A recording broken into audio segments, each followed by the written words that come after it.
Hello, good morning. Welcome to the Sunday Supplement. Coming up on today's show, Manchester United, they've lost 7 of their last 9 games under Solskjaer. Have they made a mistake by turning to one of their own? Liverpool and Manchester City, they're still fighting it out for the Premier League title. But why is there so much mutual respect between Jurgen Klopp and Pep Guardiola? And Norwich, they've won promotion back to the Premier League, but the future is bleak for Bolton. Their players refused to face Brentford yesterday. All that and much more is coming up with Shaun Custis. He's head of sports at The Sun.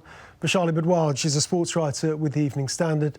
And Dominic King is the North West football reporter with the Daily Mail. Morning, guys. Thanks very much for joining us early, bright and early this morning for the supplement. Don't forget to tweet the show at Sunday Sup. The best will appear on screen over the next 90 minutes.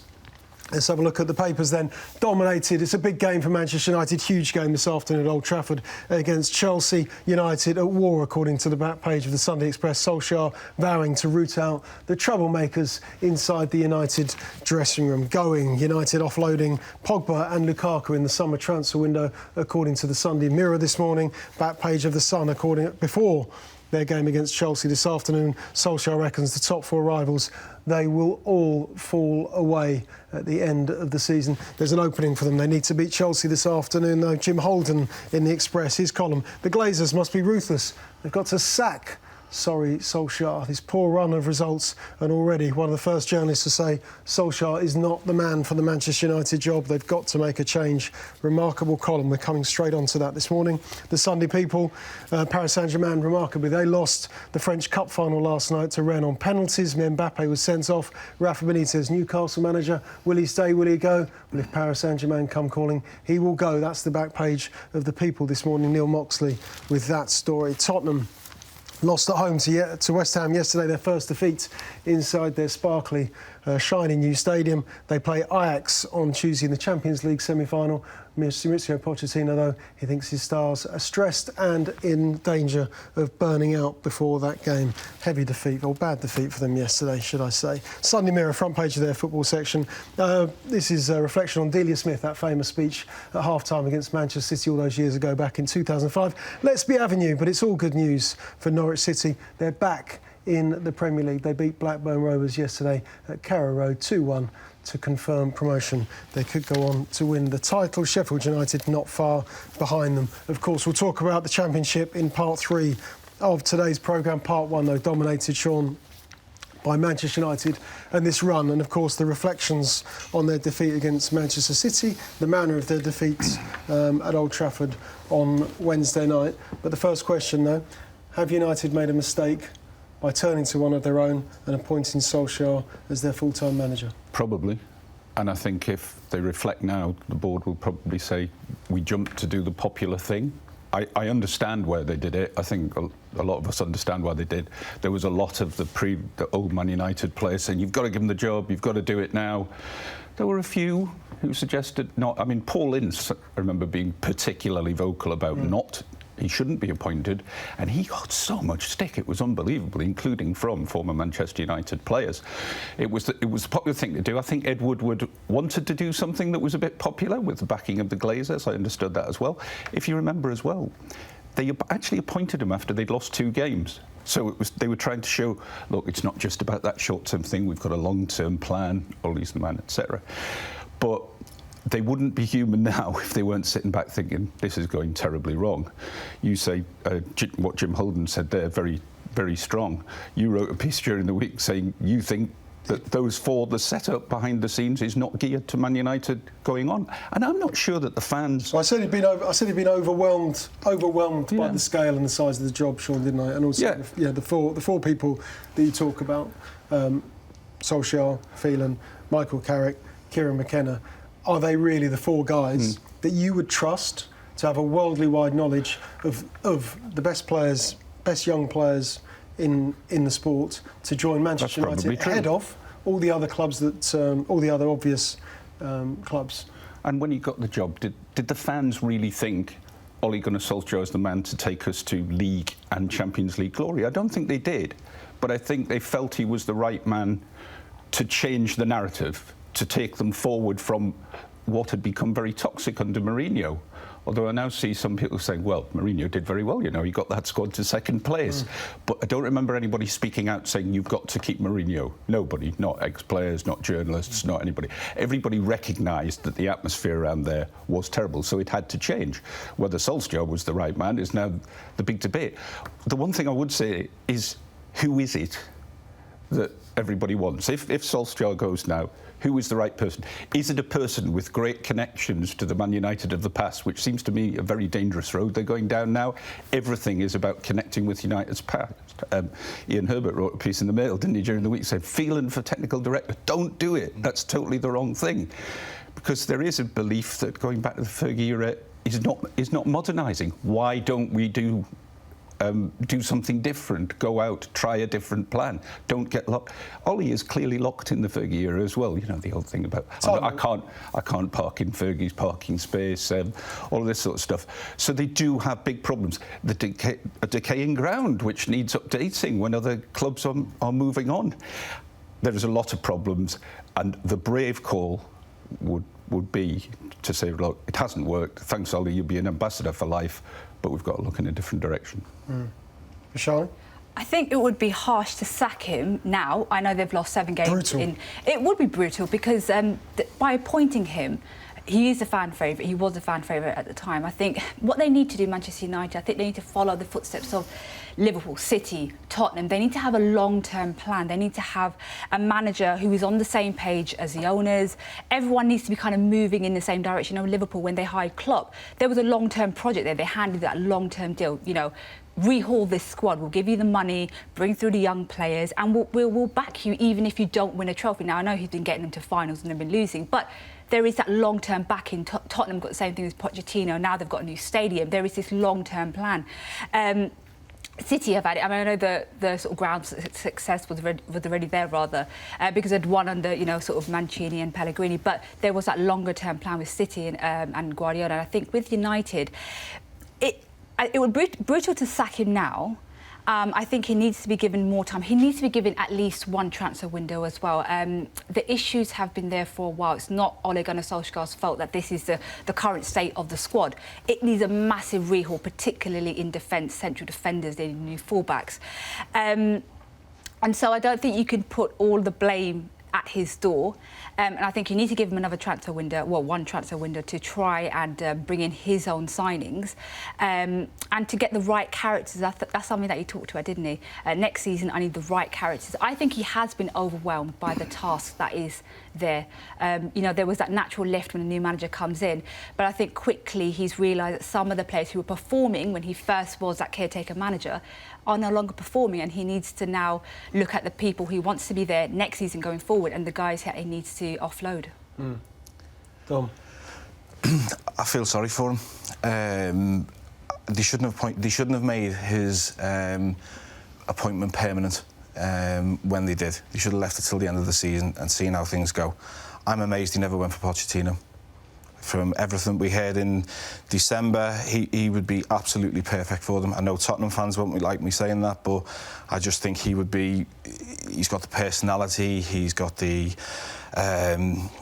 knowledge, he's got the charisma for that role. I think he would have embraced it. But the reason I say I feel sorry for Solskjaer is that this is a problem that's going back like 5 years and more. I was trying to work it out before we came on there. I think they've signed 28 players since Ferguson retired. I would say 5 or 6 would be ones that the historical rivals would have gone, wish we'd have gone for him, wish we'd have gone for him. Go on. Well... Sorry, I'm trying to think of one, actually. Well, no, at the time that it happened, so Pogba. When Pogba was on the market, people would have looked at him, yeah. Di Maria, Mata, Sanchez, because he was in Man City at the same time with him. Zlatan, Martial. They're the only ones out of the list that I can think that other top clubs would have looked at and gone, you know, wish we'd have gone for them. But it's a muddled up club in terms of what they're buying. What are they going to buy this summer? Because you hear Koulibaly, and then you hear Jadon Sancho, and then you hear Bale, and you hear all these names. Well, who's fitting in where? What's the plan? Is Bale going to come back and tear the Premier League up like he did 5-6 years ago when he left?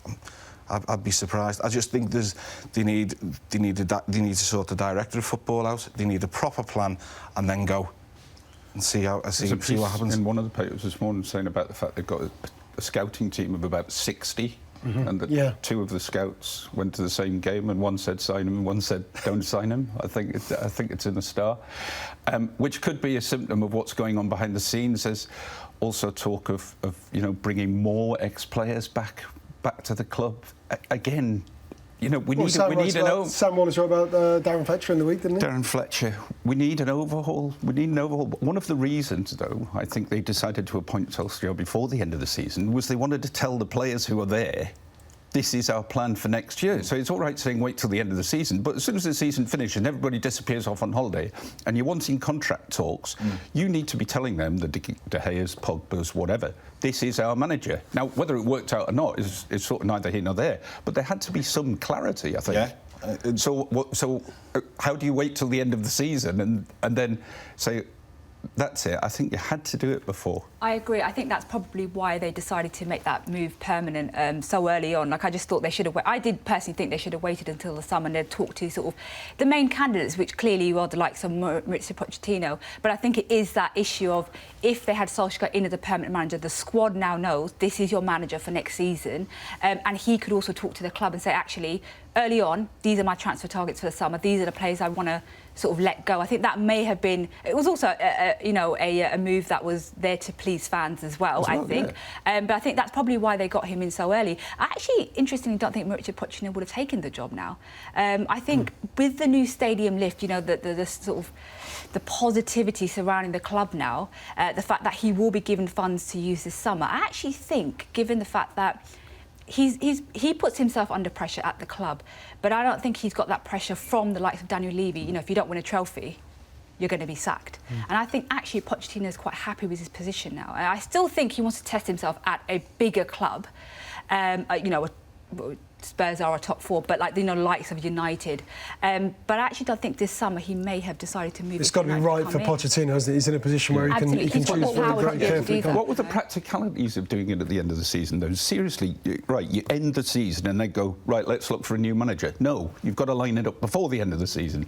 That's then going to leak out, as it inevitably does. So unless you've absolutely got Pochettino lined up, say, to take over the job, it then drifts for, 3-4 weeks. You miss the chance to battle for things in the transfer window. People are off on holidays. So they had to make a decision one way or the other before the end of the season, surely. Does Solskjaer have, when it comes to bringing in players in the summer, he's talking about the signings that he wants to make, the type of player, the profile of player that he wants. He's in a competition in the Premier League with Pep Guardiola at Manchester City, men of stature, men of history, success, pedigree. Guardiola, Manchester City's unlimited resources. Liverpool, Jurgen Klopp, his stature, the draw of playing for him and working with him. Look at other top European clubs, Paris Saint-Germain, Juventus, Barcelona, Real Madrid. Is Solskjaer, has he got the personality to bring in players ahead of and persuade them to sign for Manchester United ahead of any of those clubs that I've just mentioned? I don't think it comes down to personality at the minute. I think if you're If you had the choice right now, which manager, who are your top 3 managers that you'd want to work for? There's 2 of them in the Premier League straight away, isn't there? Well, there's 3, isn't there? Klopp, Pochettino and Guardiola. You'd pick it all day long. So United are minimum 4. And the other thing, as Vaishali's just said, you've got look at the fabulous setup that Tottenham have got now with the stadium and what they've done in Europe this year. Look at what Liverpool have done in terms of the building momentum under Klopp. Manchester City speaks for itself. Who wouldn't want to go and play for Guardiola? You can get the money that they used to be on offer in Spain and whatever. Our clubs can match that now. So they're the 3. They're the 3 that you pick. That's just in this country. Yeah. Well, Alex Ferguson's winding down 2 of them, in Guardiola and Pochettino, almost publicly. And you wonder, the Guardiola at the time, I think he was taking his year off, wasn't he, in New York, and couldn't be persuaded to come back. The Klopp as well, didn't they? I think they're close. He's winding down. They've tried Klopp as well, yeah. There you go then. But they haven't landed any of them. Not recently. They haven't landed any of them. I don't know why that is. Why would they not have landed any of them? Because if the Man United... Everyone says it's like Disneyland here. Yeah. All right. But he hasn't landed any of them. And clearly they would have wanted one of those, but they haven't managed to do it. Yeah. OK, let's go on some of the players as well. Paul Pogba named in the PFA Team of the Year this week. Was that a controversial selection for you, Vaishali? This is, of course, the team that's been named by his voted for and named by his fellow professionals. Yeah, I didn't think he should have been in the Team of the Year, just purely because he hasn't been consistent across the entire season. I can see why players have voted for him. I think he's been voted in because of his good form in front of goal when Ole Gunnar Solskjaer came in, particularly in January and the late part of December, didn't he? He was scoring a few goals then. But for me, there's sort of two elements to why I don't think he should be in that team. He wasn't consistent when things were going wrong at the start of the season under Jose Mourinho. You know, he just come back from winning the World Cup. You would have thought he would have come into United with that kind of form. He didn't start the season off like that. He wasn't consistent enough then. And now again, when they're in that sort of battle for a fourth spot, he is going missing in games. And I think that the fact that he's been so inconsistent this season from a player who's won the World Cup and who we know has the ability to rally his teammates. We saw what he did for France at the World Cup. He is a leader. We've seen him be a leader. But I think for Manchester United, particularly in that position in central midfield, you know, he's in that sort of part of the pitch where he can really see what is going on and he can rally his teammates. We've seen he can do that with team talks as well. I don't think we've seen enough of that from him this season. So I don't think he should have been in the team. I think you could easily have made a case for Wijnaldum to be in that team. Even Eden Hazard, I'm going to shoehorn him into that team. You wouldn't put him on the left side of that midfield, but to get him in based on his form, he's equalled his goals tally for this season. I think he'll break that before the end of the season. I think he should be in the team. Yeah. Does it turn into a beauty pageant, the PFA Team of the Year? This is high-profile, superstar footballer. He's across social media, huge following on his accounts. Well, is it a popularity contest? I don't think so. I don't think in terms of the winner. I think that the right person always tends to win it. But I couldn't work Pogba out. I couldn't. Not even. Has he had 2 months? 2 months of playing well.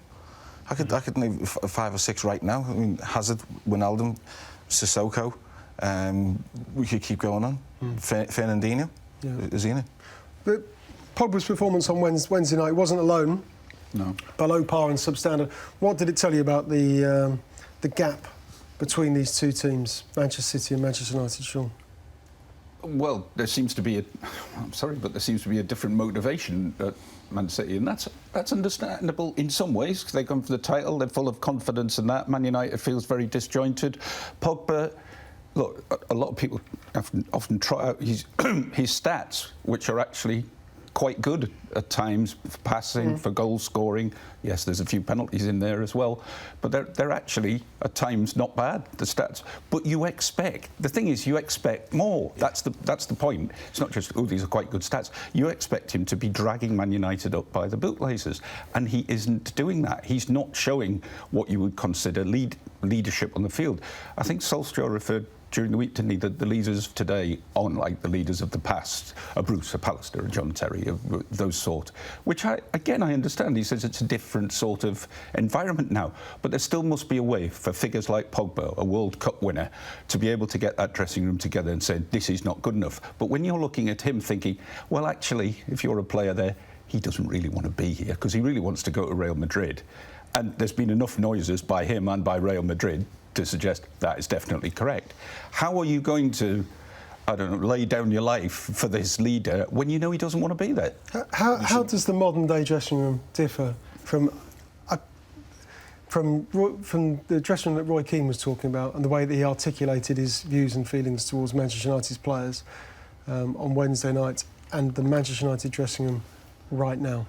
I suppose there are more silent leaders in teams now. I mean, I haven't personally been in dressing rooms to but we see it, experience the players and we know them well enough to know their personalities, don't we? Yeah, I suppose what it is maybe the Manchester United teams of the past, they had 1 or 2 players who would speak up, very vocal at half-time when things aren't going right. I suppose now you look at that Manchester United team, you think that perhaps they're not as sort of vocal.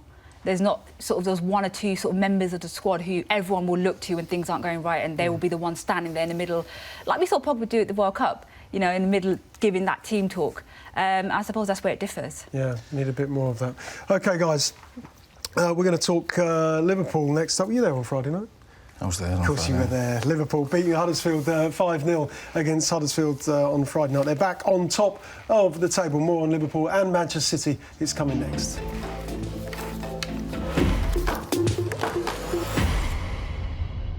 OK, well, let's talk about this fascinating title race now. Dom, you were there on Friday night at Anfield. I have to say, the manner of the performance and the way that Liverpool went about their business, of course, they were helped with their goal in the first 15 minutes of their 5-0 victory over Huddersfield.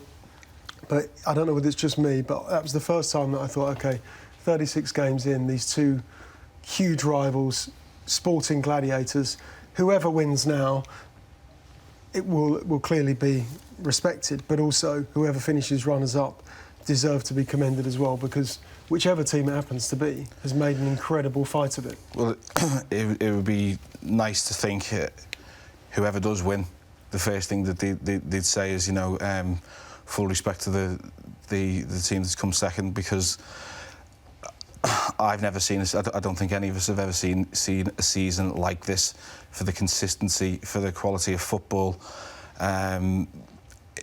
The only race I can equate it to is 98-99 when Arsenal and Manchester United went head-to-head. Liverpool have been absolutely magnificent this season, and to keep pace with arguably the greatest team that we've seen in English history for what they did last year has been remarkable. The fact that it's going to go down to the last day, I would think, with it being decided, and if they fall short, they will have to hold their hands up and say, you know, well done. Yeah, but it won't be not good enough, will it? It won't be Manchester United Newcastle scenario where well, you weren't good enough, you choked. No, there will be people that say they bottled it, or they choked, or they'll go to the spell of results that they had in January when there was 4 draws and 6, and the 0-0 draws at Goodison and Old Trafford. But I mean, that really is sort of nitpicking. To get 97 points, potentially get 97 points, is unheard of to come second. And you would just have to say, as I said, well done to if City do win it, then hats off. It feels like there's such an amazing level of respect, certainly between the managers, because normally at this stage of the season, Vaishali, we're trying to prod and poke the managers. We're trying to lure them into our game to start scrapping with each other a little bit, being a little bit more vindictive. There's none of that. In terms of sporting rivalries, it kind of feels like a mutual level of respect between the coaches feels like kind of Rafa Nadal and Federer, Borg and McEnroe, those kind of historic rivalries that 20, 30 years on, in terms of Borg and McEnroe, is enduring. Yeah, absolutely. I think it's a respect in terms of each other's football philosophy, and also the fact that they've had to each react to the other, and how well City have played. Liverpool have upped their game this season. I mean, last year, obviously, they only made 4th spot, didn't they, in the Premier League, and then they did their transfer business last summer. And Klopp has had to, try and raise Liverpool's level this season to be consistent across the entire season, and that is because City won the title so comfortably last year. And as a result, City, you saw the way that Guardiola reacted when they played Liverpool on both occasions, how he changed and tweaked his tactics in response to how good Liverpool were against them last season. And that is because he respects Liverpool the way Klopp has set his team up. And I think it's been one of those mutual things. They both respect each other, and just, how well both of them have taken this title race down to the wire. It's because they both respect each other and what each other are doing on the pitch. And because of the fact that each have been so good, the other has had to raise their game, and that's why we've got such a good title race on at the moment. The respect has grown as the season's gone on, actually. I'm not saying they didn't respect each other before, but we've come to a point where they both looked at it and go, you know what can I say? We keep winning, they keep winning. You've got to hold your hands up to the opposition. I mean, look, there was the respect as well between Guardiola and Pochettino in the Champions League, both recognising what great football they play. I think the fact Mourinho's not around to poke people, you know, here, there and everywhere, albeit they wouldn't necessarily be in the title race. Certainly has changed the dynamic. There's a lot of respect between the top clubs now because of the way they play the football, and everybody accepts it and enjoys it. We're all enjoying the football all these teams play. There's no real anti-football, if you like, going on at the top. And it's enjoyable, so what's wrong with that? No. But normally we see managers, if it had been... But because there isn't a character of that ilk, really. Yeah. I think it's not in Klopp's nature to sort of get into the digging out of people. You know, we've put stuff to him. We've in the You've past tried to get him to. never do that. But you know, when Mourinho said things in the past and whatnot, and he's not interested in doing it. He doesn't bother with it. All he wants is the improvement of his own team and concentrating on what they can do. He thinks it's a waste of energy to get involved in that type of stuff. Yeah. Solskjaer had a little go at it, didn't he, this week with Guardiola, and it just didn't work. It was like almost Fergie had a word in his ear going saying, have a go at him a bit about this tactical and fouling stuff. Well. Yeah. A little go about that, and it just... Guardiola goes, no, we would never do that. I mean, some of the stats show that they do actually create quite a few fouls in the opposition of. But he was like, no, we just play football. And they went, oh, OK, Beth. Yeah. Liverpool been playing football, outstanding football all season, Dom. We'll get on to Van Dijk in a moment, actually, because we've spoken about him a lot on this programme over the last seasons. We know that he is an outstanding central defender, one of the most assured and accomplished in Premier League history. Whether he's the best or not, we can get on to that in a moment. Mo Salah scores twice on Friday night, and of course the PFA team's already been announced, but he scored twice on Friday night, and assists as well in the opening 15 seconds. Why isn't he in this PFA team? Is it because the expectations on him are, well, this is just what he does? Well, no. If you're being honest, he had a spell through Christmas into January. He's the Premier League's leading goal scorer, yeah, I think, isn't he? Yeah, that's right. But if we're going to to talk about form, at the time when people were making votes, then he wasn't playing well. And there's no getting away from it. There was a spell through February and March where he was being he played selfishly. He was taking shots on that he wouldn't have. It seemed like he was trying to force things. And I think since the game against Tottenham, when there was the free cone goal that he was involved in, he's kind of settled back down, and he's got to last season where everything's he's doing instinctively. But didn't he play the cushion pass in Munich in the Champions League? Wasn't that was his ball right at the end for the goal? That was his decisive moment, wasn't it? From the outside of the area, I'm pretty sure it was. We'll check in a moment. But it's those are the moments for me that. Yeah, he might have been selfish in certain games. But if you're asking me who's been the best of Liverpool's front three throughout this season, I'd say Mane. Definitely. Because he's gone all the way through the season under the radar. Set him straight, come on.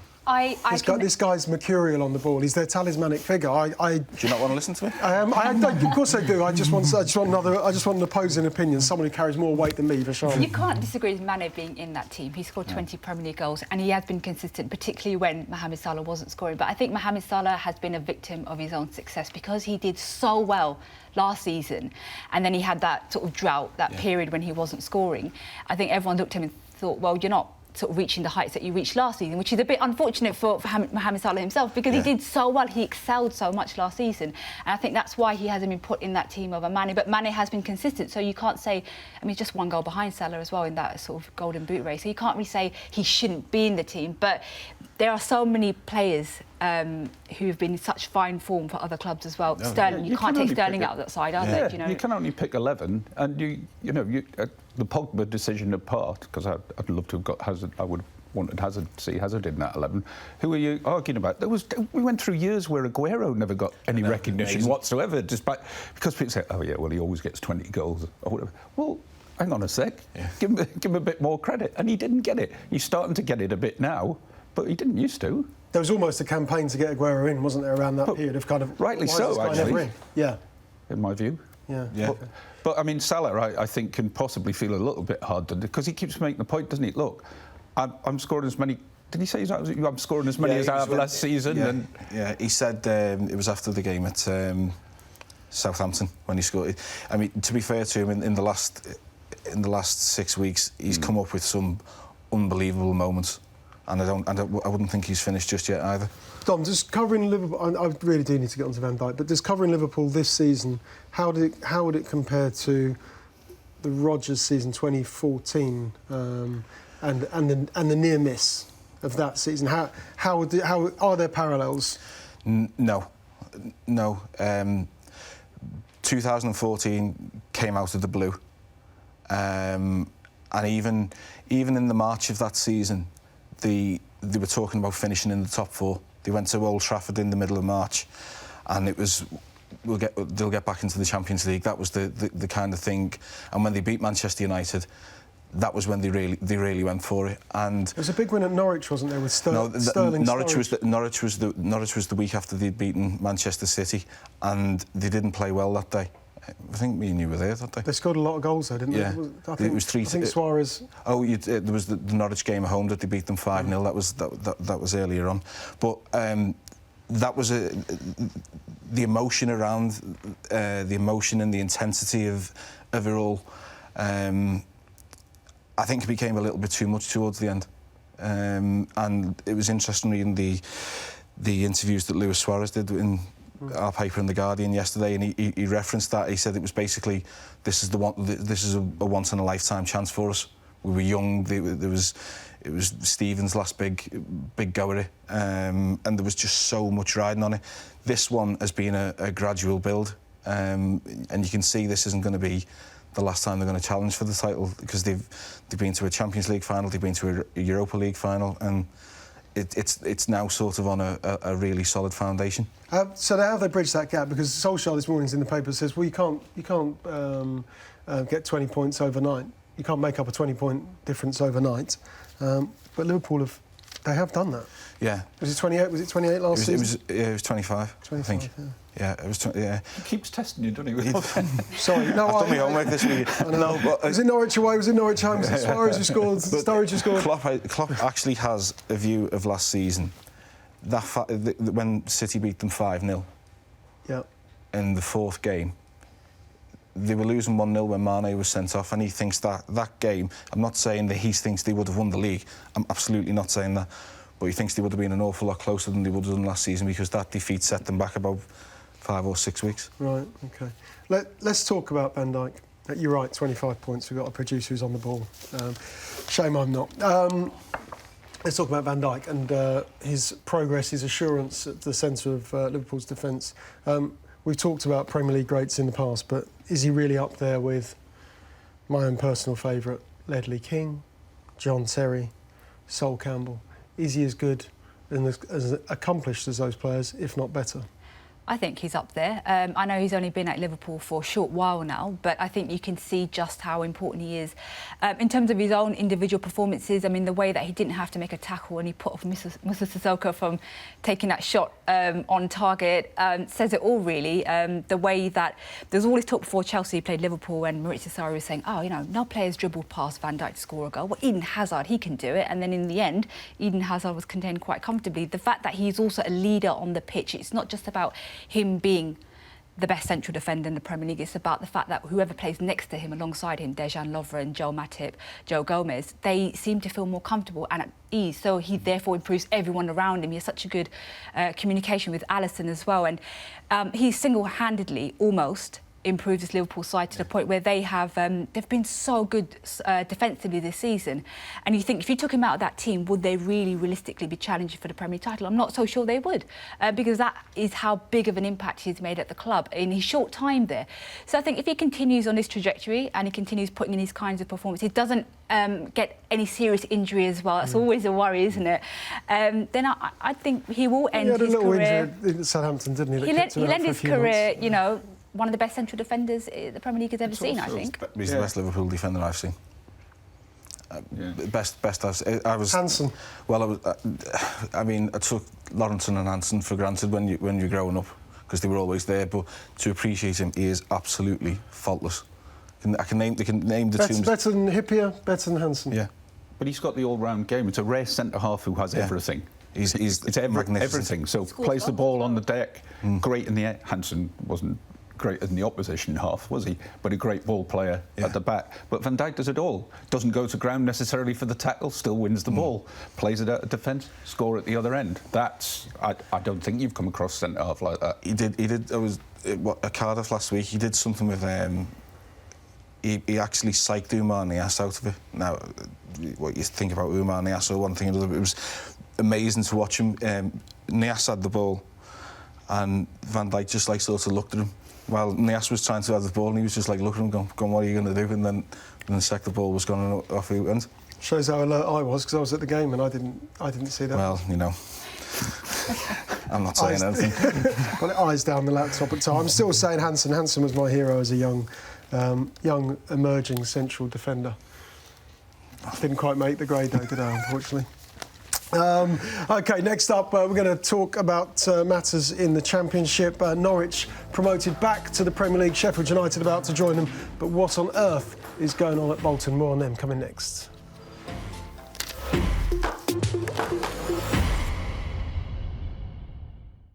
Welcome back. A reminder of who's with us this morning on the Sunday Supplement. Shaun, Custis, Vaishali, Bhardwaj and Dominic King. Let's just remind you as well what's in the papers this morning.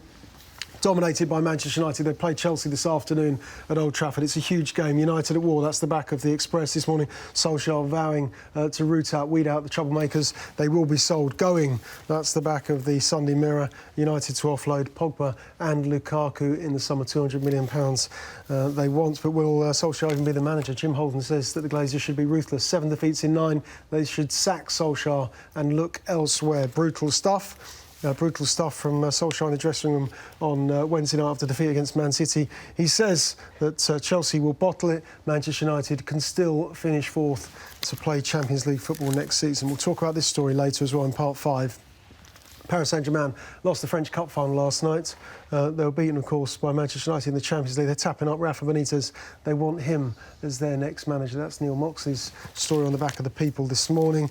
Stressed out. That's Mauricio Pochettino talking about his players. They lost against West Ham in their new stadium yesterday. First defeat for them, their first goal that they've conceded. They play Ajax in the Champions League semi-final on Tuesday. But good news for Norwich City, promoted back to the Premier League. Let's Be Avenue, a play, of course, a reminder on Delia Smith and her infamous half-time rant in the game against Manchester City way back in 2005. But let's talk about the Championship. We will get on to Norwich, but there are some pretty serious matters to discuss, which is Bolton Wanderers, because they didn't fulfil their fixture against Brentford yesterday, Shaun. Let's first talk about the players' views, because they haven't been paid their March salaries, which is why they said, OK, you know what, enough's enough, we're not playing this game. What are your thoughts on players who take that course of action and go on strike and effectively say, we're not playing? I understand why they've done it. Because they concede, look, the season's nearly finished. I think if you were talking December time, they might probably go, well, let's go for another week and see how it goes. But you're very close to the end of the season. And their feeling is that if they don't get paid this week, they might not get paid next week, and then we're into the summer, and everybody's gone away, and when are we going to get paid? And will this takeover ever happen? Will the club go out of business? They made a stand, and a stand most football supporters, I feel, would applaud. They're not getting any stick, really, from their own fans. Sympathy, isn't it? Yeah. Who are sick to death of what's been going on behind the scenes under Anderson and Bassini. They're not overboard about him coming in either, but there's a possible feeling there that at least if it saves the club, OK. But there's a very real danger that Bolton could go out of business. And that's a disaster when you think how much sort of pleasure they gave football fans with their rise up to the top 6, nearly getting into Europe, some great players. All right, some of them on loan, but you're a coaches. I know you're going back a bit now, but they made a solid base in football at that time. The problem was the debts have always accumulated. When Sam Allardyce wanted to take them to the next bit, he felt a bit more money spent to get them into the top 4 in the Premier League. Seems amazing we're talking about that now. Phil Gartside said no. The chairman at the time, we can't go any further, which is the reason Allardyce left, basically, to go to Newcastle. But that debt was proving to be too much, and they've never I mean, they were lucky to have a benefactor in Eddie Davis, who serviced that debt. But those mounted, they reached, I think, £130 million. I think he may have written off some of that when he was alive. But that's mounted again. And as a club, they can't sustain the way they had been spending, and it's the chickens have come home to roost really now. And if they survive, the best outcome of this is that Bolton survive as a club and can regroup next season. Yeah, that's right. That is absolutely the best solution. Now we've got, of course, is the constant toing and froing between Lawrence Bassini, who seems to think he's in a position to buy the club, and Ken Anderson, who's desperately trying to sell the club, and of course this is all being played out through the media. Bassini has released a statement this morning saying, I've tried to help Ken Anderson, he needs to learn to treat people properly, he's void of feelings towards others, and as for him exercising the other options, he's talking nonsense. My message to him is, Ken, look around you, you've got no friends, try to be kind to others. Where does that leave this this rather unfortunate situation, Vaishali? Yeah, it's getting really ugly now, and it's all been played out in the media. Bassini was on Sky Sports giving an interview last week, or earlier on the week rather, and obviously Ken Anderson has released quite a few statements via Bolton's official website. So the fans are seeing all of this, and it's not being played out in the proper way. I mean, the players didn't take that decision lightly. Apparently there was a meeting between them and Bassini last week in which apparently he promised that wages would be paid. He's saying he didn't say when they will be paid by, but when they weren't paid last week, that's when they decided to... 24th of April, he said it'd be paid by. Yeah, so they've obviously decided not to play that fixture. Completely agreed with them, because, you're thinking they haven't been paid their March wages, but then now it's the end of April, so it could well be that they're not paid their April wages. So, with 2 fixtures left, you can see why they've taken that decision. Apparently Bassini's going to be meeting at EFL this week. Something needs to be sorted out soon. This still hasn't gone through yet, and it either needs to go back to Ken Anderson properly, or Bassini needs to take it over, and everything needs to be sorted out, but it needs to be sorted out quickly, because they've got that game against Nottingham Forest as well, away. And, will fans be left in a lurch again without a game? I mean, they have to play these games. Yeah, and they've been told by the Football League that they do have to play them, don't they? Dom, you've covered Bolton Wanderers, haven't you, in the early part of your career. Can you give us an insight into the type of club it is, the emotional attachment and the bond it's got with the area, and just how important it is to sustain football in that area, and for Bolton Wanderers to continue playing professional football at whatever level? Well, I mean, I was fortunate when I was at the Manchester Evening News. It was, as Shaun said, during the era of Okocha, Djorkaeff, even Campo. I think they even tried to sign... Did they get Hierro as well? Yes, they did. Hierro.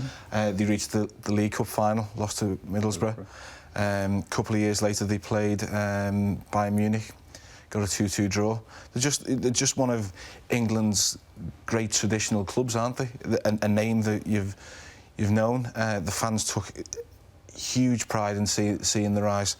I just think it's an absolute travesty of what's happened. But Shaun alluded to, and it's right. The money and the debts that have been building up. I don't see how they get out of it, to be honest with you. The figures that they're talking about with 200 million, I mean, where can they service it? It's not like that they've got a player coming through like they had Rob Holding a couple of years ago, who Arsenal bought, didn't they? That they could sell and make a good bit of money from. It's just an awful situation for a club that, it was a proper football club, one that you really enjoy going to cover, and seeing the people that you dealt with were always good there. And as always in these things, when the finances are playing out at a higher level, it's always the people on the ground who suffer. Yeah, and they are suffering at the moment, of course. Bolton Wanderers on their way down. They are second bottom of the Championship. Ipswich are bottom and have already been relegated. But going up, Norwich City. This is an amazing story for Delia Smith, for Norwich City. Of course, for their manager, who they stuck with. What does it say about the running of their football club, the housekeeping and husbandry at Norwich City, that they're on their way back to the Premier League. Yeah, in complete contrast to a club like Bolton. They're all on the same page, as I mentioned, you know, talking about Premier League clubs like Tottenham. They're all on the same page, the manager, the structure, the owners, everything, and that's why we're seeing them come back in the Premier League. I'm really excited to see them back in the Premier League, I have to say.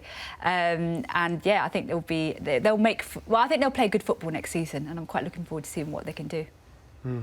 Stuart Webber, you're a big fan of him, aren't you? Because I know Daniel Farke, head coach, of course, and he rightly takes credit, but a lot in recent weeks has been written about the influence and effect that Stuart Webber has had because of his success with Huddersfield Town, and of course then moved to Norwich, replicated the same model, and they've gone back up.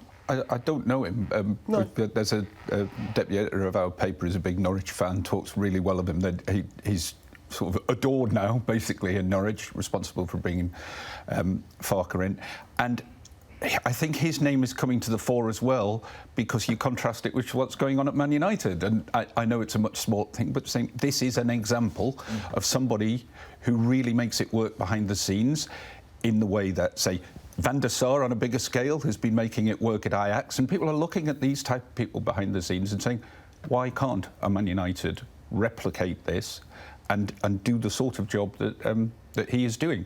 Every decision that they've made there seems to be a good one. Although, at the start of the season, it didn't look like it was, because they got off to an absolutely terrible start. And there were big questions over Farke at the time. And then he went on a run, suddenly it all changed around. And they had a bit of a wobble when they had 4 draws, but by then they'd pretty much got there. And it'd be really interesting to see what they do next season. You look at them coming up now, the structure they've got, and you would be surprised, I think, if they were in the bottom 3. Next season. They look like a team that's geared to survive. I always find these conversations difficult because unless you've seen enough of them. Yeah. I mean, look, maybe you've seen all 45 games so of far course this not. season. No, don't be wrong. I've seen them on TV, but the structure feels like a good one, and they've spent quite a bit of time getting back to that structure with, say, Delia Smith herself stepping away slightly, putting different things in place. They look well geared to do it. But then again, you could see, well, Huddersfield look well set up to do it. And for one season they were, but they've come back down. But Norwich, let's be fair, Norwich have been, you know, a Premier League side. They do know what they're doing when they're up there on limited funds. So they've got a bit of a backstory. They can do it. They sold some big players last summer as well, didn't they? I think Madison went, yeah. As you said, well, it was only 5 years ago that they were up in the Premier League, wasn't it? They have been a consistent Premier League club, and they've got. The other thing is that it's a big city, Norwich, isn't it? So they're going to generate crowds, and it's great place to go when it's bouncing, isn't it? I like it. Hey, I know you're going back Charlie a little White bit, but Charlie White is another Norwich man. But yeah, you're going back a bit. But they're great days when they were playing Bayern Munich as well. I mean, they had some great days in the not too distant future. They challenged for the first title, didn't they? Yeah, they absolutely did. Yeah. You can almost name. I reckon you could almost name that Norwich team as well. I know it's 25 years ago now, 26 years ago. Well, Jeremy Goss. Let's talk Sheffield United. We'll give them due prominence next week when everything is confirmed, but it pretty much is now as well. Chris Wilder's done an extraordinary and exceptional job at Bramall Lane, beat Ipswich Town yesterday at Bramall Lane. What about the work? What about his work to see off Leeds United, who have been powerful, who everybody expected to gain one of those 2 automatic promotion spots? But how big an achievement, how significant will it be when they do it? Yeah, absolutely. You know, the Championship is such a tough league. And, you know, often with the Championship, quite early on in the season, you see the teams that you think are going to go up, and they often have these good runs. But anything can happen in the Championship. And you've seen the fact that Sheffield United are all but up. It's a great story for the club, you know, one of the sort of great clubs of English football. They're going to be back up in the Premier League. And great for the city as well, for the fans to have a club back in the top flight. I think it's a great story. He's done an excellent job there, seeing off the likes of Leeds, Yeah, and don't worry, Sheffield United fans, because we will give your club due prominence when everything's confirmed. So we expect that to be, of course, next Sunday's show, which you can watch from 10 o'clock. Just quickly, just go around the table. As things stand, who would you fancy for the playoffs? Aston Villa. I think you have to say they've been in great form. They seem very confident. You wouldn't want to be any of the teams facing them. Yeah, I'd say Villa. Yeah, I'd say the same. Leeds look like they've just, look like they've gone. OK.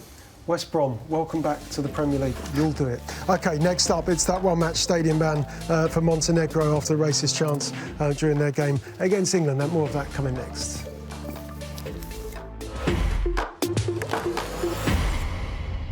Welcome back. You're watching Sunday Supplement. Soon, you'll be watching Goals on Sunday with Ben and Cammy. Let's find out what the boys are up to. Ben.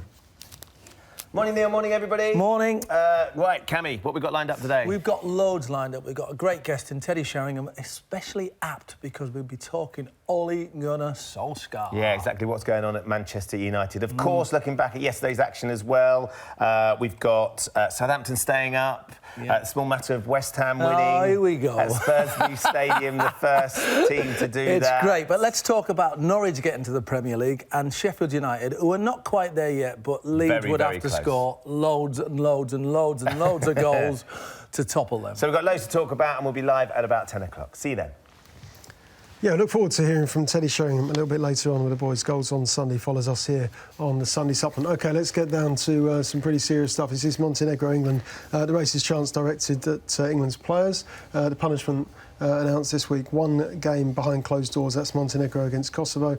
€20,000 fine. Danny Rose spoke about it immediately afterwards. Says the punishment and the penalty is not harsh enough. What were your thoughts? What was your reflex reaction when you heard the penalty? A weary shake of the head. Danny is better placed than anybody to speak about this because I remember being in Serbia in 2012 when he was the subject of monkey chants when he came off in an under-21 game, and it was a horrific situation, and Serbia ended up getting a fine that was lower than Nicholas Bentner was fined for showing a bookmaker's logo on his boxer shorts. £20,000 or €20,000 in a one-game ban. What is that going to do? What is that going to do in the future? John Barnes did a column in the Times the day after the incidents in March, and he was talking about the need for education. It's not about finding people; it's the need for education, and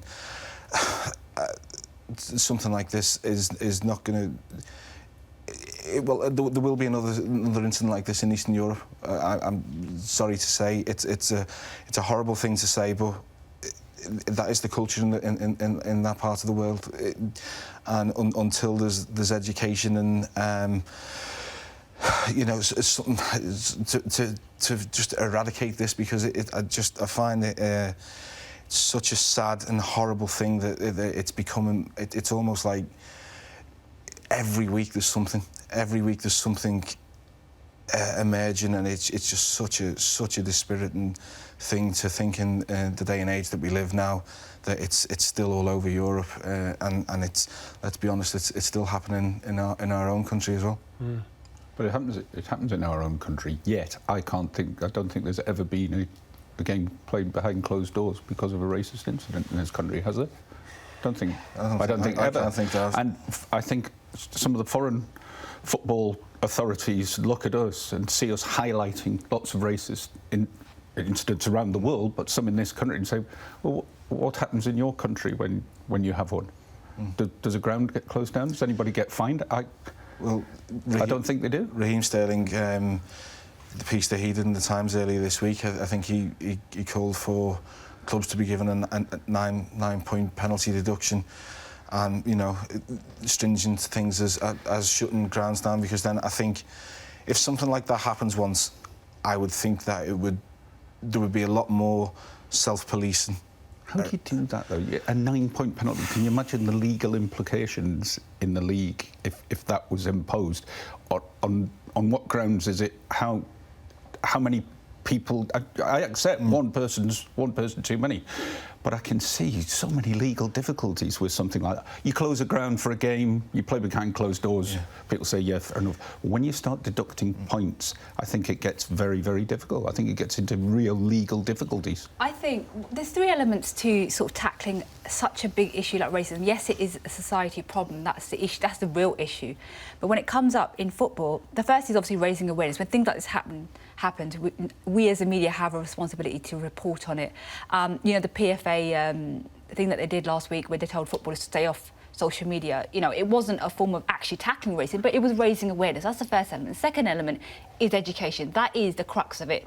Until you educate people and have these schemes in place, then people, they are ignorant. They will continue to do this because they think in their head, in their warped minds, that this is right. The third element is the punishment element, and I think you have to be severe. Unless you're severe, people are going to do it again because, you know, with the Montenegro case, these fans won't go to one match. But then, why would that stop them from doing it again? And there wasn't just one fan doing it, there was a lot of fans. It was clearly audible. This is a big issue for the fans of Montenegro and other nations. It was interesting you mentioned the points docking. I actually think that is a good idea, but Les Ferdinand took it one step further, didn't he? He said you should chuck teams out of competitions altogether. I'm not disagreeing, but say when the banana was thrown on the pitch at Arsenal. Right, OK. Is that a 9-point penalty offence, do you think? The guy who did it made his excuses. Oh, I just saw a banana put on I threw it. I didn't. How do you judge that one about what a penalty that should be? I agree, there is a point, because if one person does it, you ban that person. You report that to the police. That's an easier thing to do than if 500 fans do it. And then the point becomes, when does it become too many? Yeah. I absolutely understand that, but I think if you don't take harsher punishments and you hand those punishments out, people are just going to think it's fine to do that. And paltry fines as well. That's just nothing. What do we think? I know this is very deep, but what do we think makes people have prejudice or racist? Because I would just imagine that, you know, when you're in your birthday suit, Dom, that you wouldn't be prejudiced the moment that you're born against a person, colour of their skin, because you have no wider knowledge of the working world. So what happens between that point of year zero and at whatever point somebody has prejudicial feelings? The way I was brought up by my mum and dad, I've never had a prejudice. I find it horrific. I mean, Vaishali had something the other day when you advertised the show, and you get one person replying that there's a woman on the panel, paying no interest to the career that she's forged for herself and the work that she's had to do to get into this position. Now, I have this thing about social media at the minute where I bet you that fella wouldn't have said it if he was sat in the room. He wouldn't have piped up. But I have this sort of thing now that people think they can say what they want to do on Twitter, and I almost think that. How do you say it? It's almost like people are being copycats, and they can hide behind pseudonyms and whatever they want to, and they can put a tweet out, and then they can maybe have a laugh about it with the mates and whatever, because they're not going to get punished. I think the web companies should have a duty in terms of, if you're using their platforms, you should have your name, your surname, where you come verified from, and who you are. And then you should be making. That would be one thing that I would love to see bring in, and then would people be as quick to say some of the things as they are now? Going back to that question, Neil, it's socialisation why people are prejudiced. It's socialisation. They hear things from their friends, their parents maybe, their family members, and they grow up with an idea about a certain group of people. But what I think has happened now, what we're seeing in football now, it mirrors basically society, specifically in Britain, you know, this bravery to come out and be racist, to be openly racist, to be sexist, and to do that within football stadiums. I think it's a mirror of what's happened in society off the back of Brexit, where we saw attacks happening, didn't we, once the referendum happened. People now feel braver than ever, I think, for a long time, to basically say what they feel, and they think they can do that within football stadiums, and they can get away with it, I think. And I think that, you know, racism, sexism, all the things, these are society issues first, but they're happening and they're kind of emerging in football stadiums once again, because I think it's a reflection of what's happening politically in our country as well as other countries around the world. Yeah, I do think we have just to quickly, play a Shaun, game. sorry. I do think we have to have a game behind closed doors for a racist incident in this country. Next time it happens, I think we have to have a game behind closed doors in this country to show how serious we are. Because we've certainly had that for football violence in the past, haven't we? I think Leicester City certainly played a game back at Filbert Street all those years ago because of fan violence. OK, it's a prominent subject, of course, we will continue to revisit here on The Supplement. Next up, though, we're going to talk Rafa Benitez from Paris Saint-Germain. Is he on his way?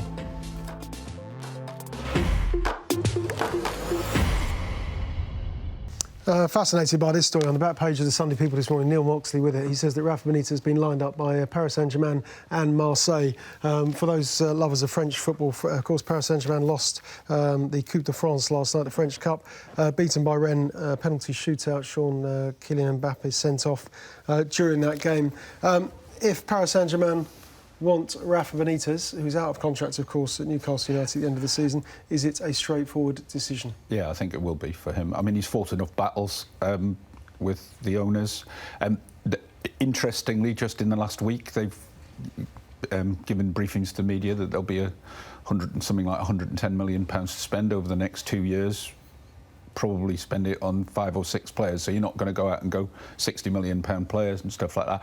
But there has been an indication that will be made available, and to be honest, I think that's probably true, that amount of money, but it's not enough for Rafa to put Newcastle where he wants to put them, which is to be challenging for the top 4. Let's be honest, you might laugh about it, but it has happened before, and it can happen again with the fan base that is there. But Rafa, I think, he was saying he wants to challenge for the Champions League during the week. Again, everybody laughed, well, that's not going to be with Newcastle. But he really does want to do it. You've got a chance of doing it at PSG. He has managed a lot of big clubs around Europe. You wonder where next it could be. That looks the obvious one. He's done Italy, he's done Real Madrid, he's done Chelsea and Liverpool here. Mm-hmm. That's the obvious place next, and I think he'll do it. If it comes his way, yeah. Dom is a man you know very, very well, of course, from his time as Liverpool manager.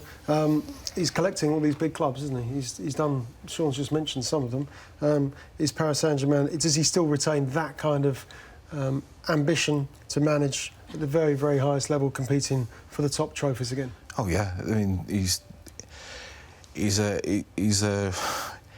unique man. He's very, very driven. He wants to win. He wants to challenge. He wants to improve players.